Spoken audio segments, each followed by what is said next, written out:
Okay, so in January of 2020, I weighed about 200 pounds.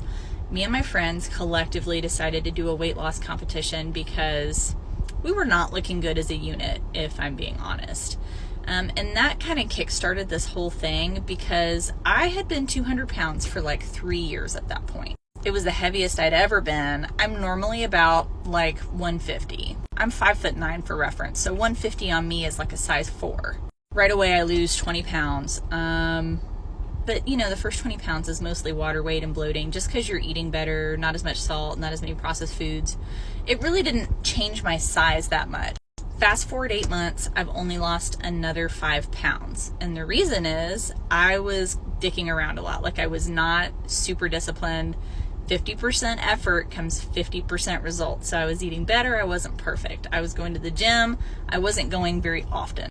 November is when I decided to really get my shit together because I was like, I'm never going to get anywhere if I keep doing this. I'm just spinning my wheels. Between November and January, I lose another 10 pounds, but I had also packed on some muscle. So really I lost more fat, but the muscle, the change on the scale only ended up being 10 pounds. But my size changed. I went from like a size almost 14 down to a size 10. Now at that point, the tummy tuck wasn't the end goal.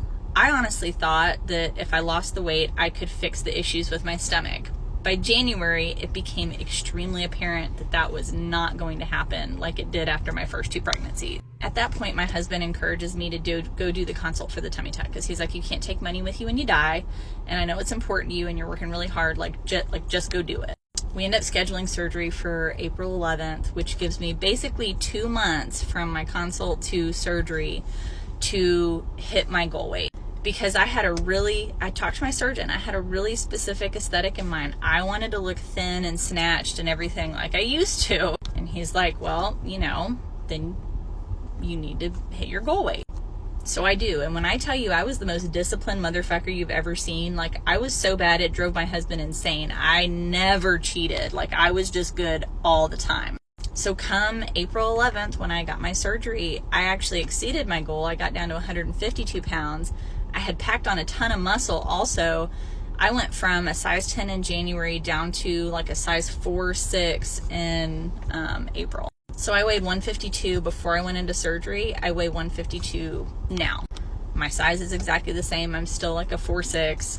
It's just I don't have all that extra skin and stuff on my stomach, and my ab muscles are cinched in, so everything just fits better and looks so much better now.